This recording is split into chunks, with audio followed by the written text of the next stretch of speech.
Hello, everyone. Welcome back to Someday I'll Have a Podcast. My name is Ren, your host. And this podcast was born from the idea that we always say, oh, you know what? Someday I'll do this. Someday I'll do that. But someday never really comes. So I always encourage you to make your someday today, whatever that looks like for you. For me, it was saying someday I would have a podcast. And while I haven't been the most consistent with this creation, I've started. Starting is the hardest part. And that's not really what I want to talk about today.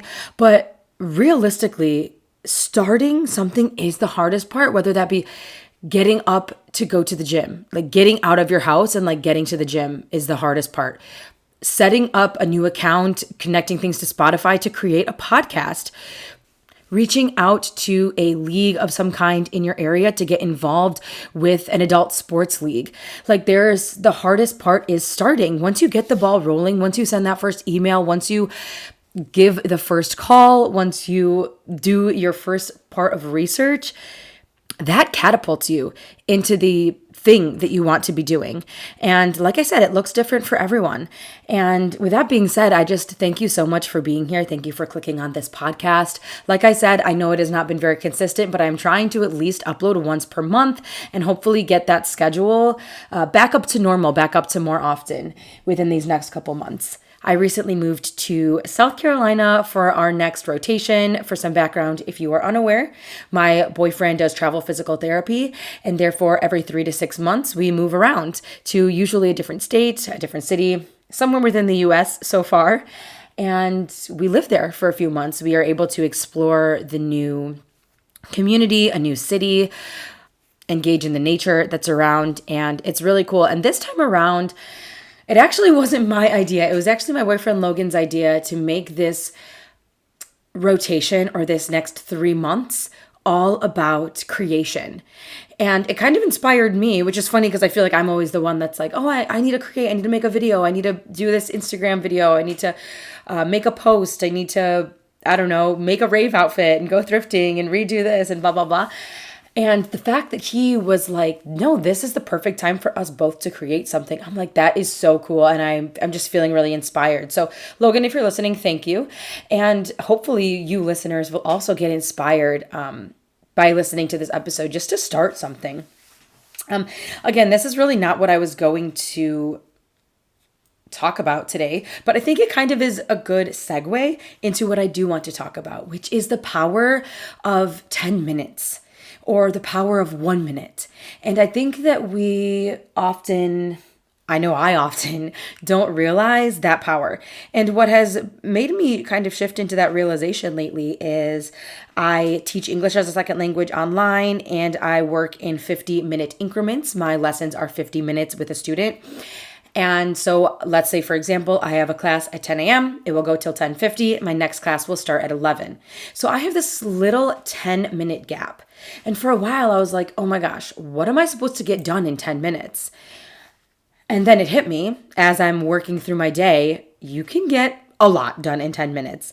I have eaten full meals, went to the bathroom, went for a walk, checked the mail, and brushed my teeth for the day, all within that 10-minute gap. And taking those small steps can feel so productive, or it can, again, catapult you kind of into that next thing and almost make space for everything else that you want to get done. For me, another example of this is an extra 10 minutes in bed in the morning. I am notorious for getting that extra sleep. I love my sleep. I love a nap. I would love to just sleep in every single day. And it's been pushing me to think about those extra 10 minutes I'm spending in bed, or those extra 5 minutes, or the extra 3 minutes I'm sitting there scrolling on the phone while I'm on the toilet, or in my car when I've parked and I need to get into the store, or need to get into the gym or whatever, and I'm just sitting there. And the power of those 3 minutes, that 1 minute, even those 20 minutes that we often lose, just whether it's being lazy or being distracted or whatever, there's a lot that you could get done in those 10 minutes, those few minutes. And I'm not here to spout toxic productivity. I understand that we need breaks. We need moments to chill. We need those kind of reset minutes. I'm not one to be constantly pushing productivity to anybody. Like I said, I am the queen of laying in bed and relaxing and having those moments of just existing. But I think it's really easy for us to forget that we can actually get a lot done, whether it's productivity or like sending a text message to a friend, quote unquote, getting something done doesn't need to be getting work done or checking something off your to-do list. It can literally be as simple as, I have 10 minutes and I can make a cup of tea and I can have a moment of reset. I can take a few moments to just journal and check in with myself to see how I'm feeling, or sit out on my porch and watch the world go by for a few minutes. Like that is also quote unquote productive, or it's also just a positive thing that we can do for ourselves in our lives. And so often I find myself saying, oh, well, it's only 5 minutes till I can do this next thing. Or, oh, there's still 30 minutes till I have to go to this thing. And I end up sitting there scrolling on my phone. And sure, sometimes that's nice to just take a moment and disconnect from, reality, connecting with the online world, of course. But, a moment of dissociation maybe is the better word. I'm not going to label these things that we do as good or as bad, but we need to remember the power of these small moments. Even going to bed 10 minutes earlier if you have a hard time getting up in the morning, or waking up 10 minutes earlier in the day if you feel like you don't have enough time once you get home from work to like fully enjoy or fully do your chores, It can look very different for every person, and it does, because we are all individuals. We all have very different schedules. We all have very different things we're invested in or involved in or interested in. But the universal thought is that those small moments can be so useful and so powerful. I'm thinking too of challenging ourselves to take 2 minutes and do some breath work. It doesn't have to be anything deep yoga. Like I don't really even do that kind of thing, but really just taking a moment to breathe instead of waking up and immediately getting caught up in, oh my gosh, I have 700 things on my to-do list. Taking 2 minutes, waking up 2 minutes earlier maybe, and just breathing, maybe stretching. Our bodies need those things. Or walking to the mailbox and back. Even if you don't need to check your mail, like forcing yourself to get a little bit of movement, get a little bit of fresh air, breathe in, even if it's freezing outside or on the days where it's sweltering outside. Our bodies actually need those shifts into movement, those shifts in change of temperature, whatever it might be. It's good for us, and it can help us reset our mind as well. And as I said, in these 10-minute increments where I am quote unquote free, it's like a little bit of a break. I used to just sit there and, refresh my email page or scroll on Instagram for 9.5 minutes and then say, oh my gosh, I have to get into my classroom right now. But I've started to recognize that there is a lot that I can do during these times. And it's been so helpful for me and so powerful for me in resetting my mindset, but also feeling like I can do things. For example, I'll even put on my to-do list, like take a shower, because I am so type B that having a list of things to do is sometimes the only way I'll get done anything that like needs to be done. Does that make sense? If I don't have this very strict to-do list, I'll kind of end up doing something like, oh, let me research this thing that I was interested in 10 years ago. I have like 30 tabs up on my page. I'll say, oh, I was actually going to look into doing that dance class, when like on my to-do list is like, oh, you need to send these emails and create this video to be submitted for blah, blah, blah. You know what I mean? I'm so type B that I will get distracted from the things that need to be done. But so having a to-do list and looking at these 10 minutes, what can I get done? There's a lot that I can get done in those 10-minute increments. And then by the end of the workday, because I am someone who sets my own schedule and I have, working from home, it's kind of the wild, wild west sometimes. I can have a cutoff period where I feel like, okay, I've done the things I need to do, even if that includes, taking a shower and getting the mail. Because I've filled those extra moments with things that make me feel productive, and that helps me to then give a cutoff time and be able to just enjoy my evening. If I want to sit on the couch and scroll through Instagram for the rest of the evening, so be it. Then I've at least accomplished those things on my to-do list. So basically, I guess what I'm saying, the whole lesson, the whole message of this episode is just start to rethink what we do with these extra few moments we have here and there.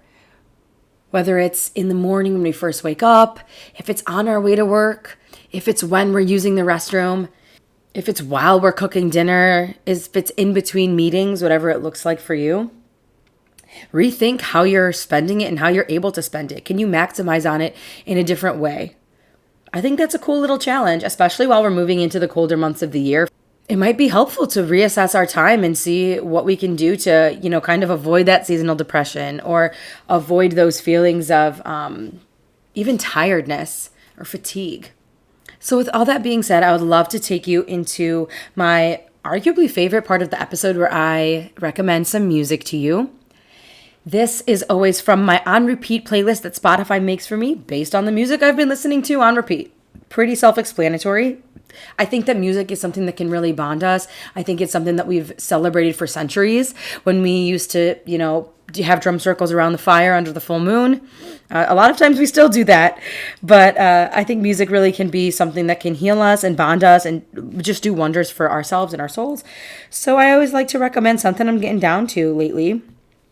I feel like I may have recommended this one before, but this is by the artist LOLO. She's a smaller artist in like the alternative, pop punk-ish scene. I think she's very talented. The song is called The Devil Wears Converse. I think right now we're in this sphere of being able to support small artists in a very easy way and help them grow, but also it's very important for us to support small artists right now just because there is so much competition in the music scene now. Like you don't have to live in Los Angeles and to be able to get a record deal, or you can make independent art and independent music without any label at all. And so I think it's really cool to support the smaller artists that we actually genuinely enjoy, even just by streaming their music. And so I love giving smaller artists some shout outs. So yeah, today it's LOLO, The Devil Wears Converse.